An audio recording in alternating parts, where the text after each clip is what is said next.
Pembahasan yang pertama tentang pengertian DSS. Apa itu DSS? DSS atau Decision Support System adalah progresi alamiah dari sistem pelaporan informasi dan sistem pemrosesan transaksi. Dalam bahasa Indonesia, DSS diartikan sebagai sistem pendukung keputusan. Menurut Wikipedia, DSS adalah sistem informasi berbasis komputer yang dipakai untuk mendukung pengambilan keputusan dalam suatu organisasi atau perusahaan. Bisa diartikan juga sebagai sebuah sistem yang mampu memberikan informasi yang berguna untuk mengambil keputusan dari masalah semi-terstruktur yang spesifik. Informasi yang dihasilkan dalam bentuk laporan periodik khusus dan output dari model matematika dan sistem pakar. Saya akan menjelaskan tentang prinsip dasar DSS. Yang pertama adalah struktur masalah sulit untuk menemukan masalah yang sepenuhnya terstruktur atau tak terstruktur, area Kelabu-Simon. Ini berarti DSS diarahkan pada area tempat sebagai besar masalah berada. Yang kedua, dukungan keputusan DSS tidak dimaksudkan untuk menggantikan manajer.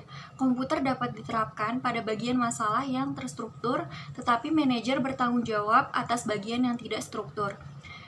Yang ketiga, efektivitas keputusan waktu manajer berharga dan tidak boleh terbuang, tetapi manfaat utama menggunakan DSS adalah keputusan yang baik.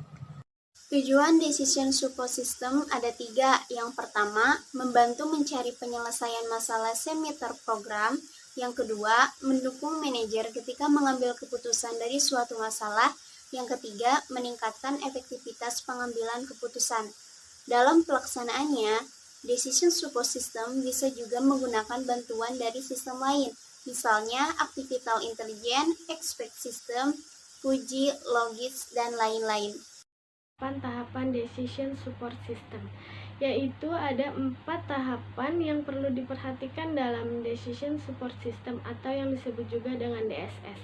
Di antaranya adalah yang pertama ada intelligence, yaitu mencari kondisi yang akan digunakan untuk memanggil atau meminta sebuah keputusan.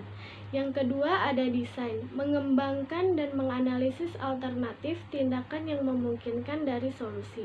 Yang ketiga ada choice, memilih tindakan di antara 2 tahap sebelumnya.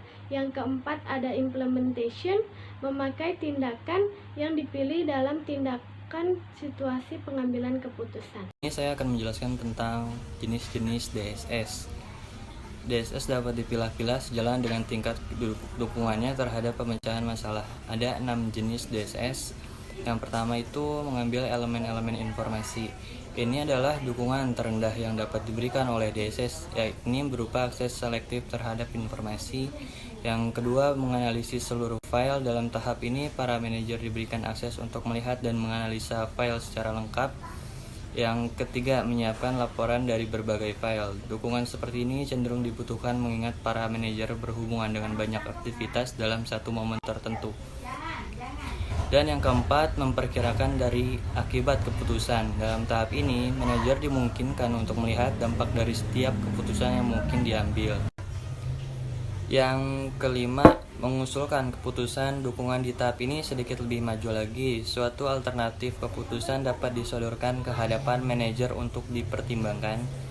Terus yang keenam, membuat keputusan. Ini adalah jenis dukungan yang sangat diharapkan dari DSS. Tahapan ini akan memberikan sebuah keputusan yang tinggal menunggu legitimasi dari manajer untuk dijalankan. Menjelaskan tentang komponen-komponen DSS. Nah, apa itu komponen DSS? Di sini komponen DSS menurut Carter 1992, DSS memiliki 3 komponen utama. Apa aja tuh? Nah, yang pertama ada subsistem data, kedua subsistem model, 3 subsistem dialog. Nah, subsistem data merupakan komponen DSS yang menyediakan data. Yang kedua ada subsistem model. Nah, subsistem model menurut Maxilot, model-model yang digunakan dapat diklasifikasikan ke dalam bentuk-bentuk model. Nah, bentuk-bentuk model apa aja? Yang pertama bentuk model fisik, model narasi, model grafik, model matematika. Nah, yang terakhir yang 3, subsistem dialog atau yang bahasa Inggrisnya user system interface. Subsistem dialog juga bisa dibagi 3. Yang pertama bahasa aksi, bahasa tampilan, bahasa pengaturan.